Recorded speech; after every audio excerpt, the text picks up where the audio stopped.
Welcome back, trainers. This week is literally wild, and I mean that in every sense of the word. Here's the deal. I actually split this week's update video into two parts.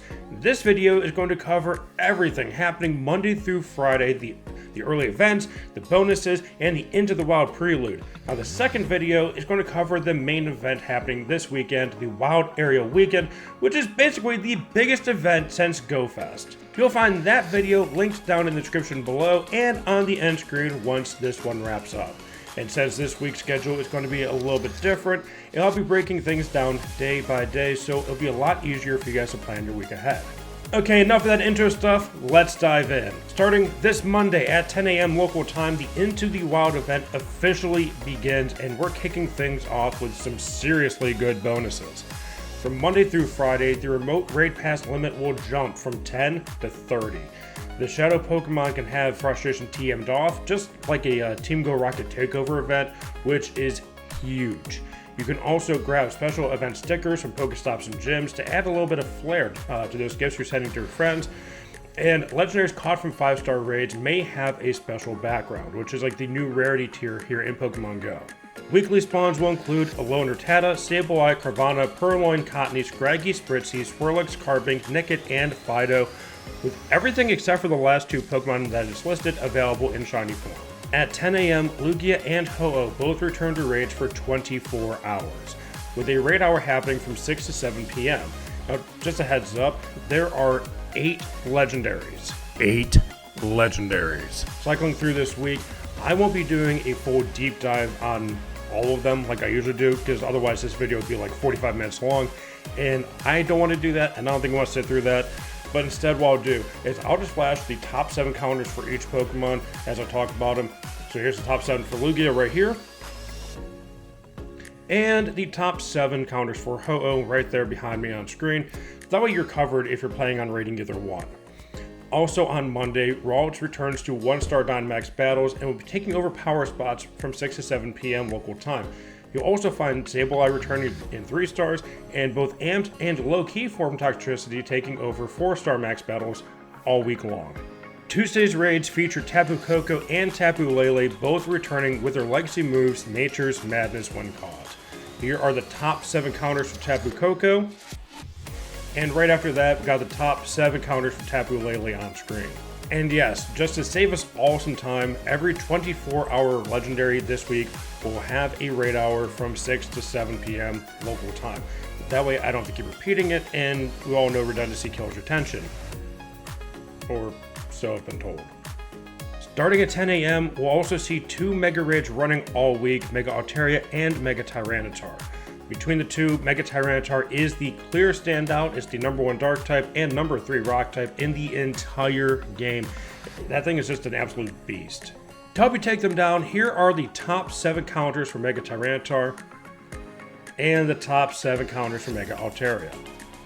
For PvP, things are actually really simple this week. Starting at 4 p.m. EDT, all 3 flagship formats will be returning: Great League, Ultra League, and Master League.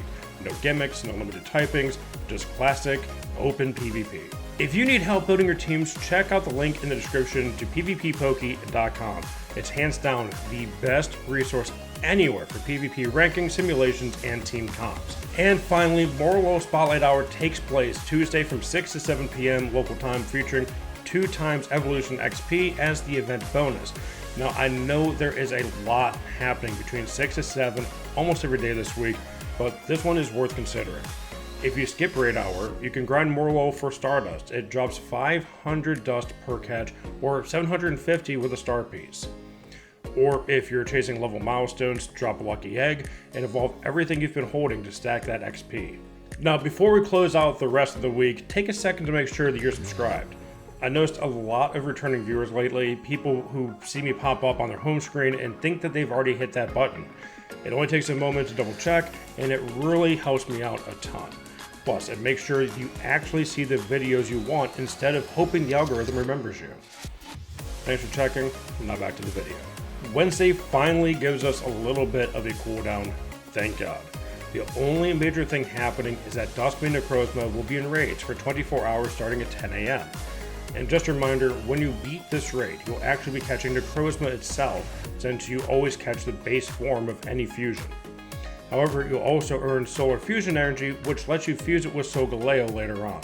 And here's the key part, when you fuse them, the Necrozma's IVs carry over, not Solgaleo's. So if your Necrozma is a perfect 4-star, but your Solgaleo is complete garbage at like a 10-10-10 or something really not good, your Duskmane Necrozma will still be a 4-star because that's what Necrozma stats were. Either way, this thing is a total beast, one of the top tier Psychic and Steel attackers in the entire game. And as promised, here are the top 7 counters on screen to help you take it down. Thursday brings us the final 2 Tapus of the week, Tapu Bulu and Tapu Fini. Both of them will know their legacy move Nature's Madness, just like the other 2 that we mentioned earlier in the week. Here are the top 7 counters for Tapu Bulu, and of course the top 7 counters for Tapu Fini. Friday wraps up the work week with Dawnwing's Necrozma in raids for 24 hours starting at 10 AM. It works exactly the same way as the Duskmane version we broke down earlier. Just swap Solgaleo for Lunala, and instead of Solar Fusion energy, you'll get Lunar Fusion energy. Once again, you'll keep your Necrozma's IVs when you fuse, so aim for a good one if you plan to build this beast. This is another can't miss raid boss, and to help you take it down efficiently, here are the top 7 counters on screen. Thank you for making it to the end. You're an absolute legend, and you deserve some recognition down below. Drop a crossed swords emoji in the comments so I know you made this far. And while you're down there, check that pinned comment and let me know which legendary you plan on hitting hard this week. If you want to see my full breakdown of the wild area event happening this week, hit that box right up there. Or if you just came from that video, check out my latest C4 episode over there. Now is the perfect time to catch up. The next episode dropping focuses entirely on the wild area, and trust me, you don't want to miss it. We'll see ya.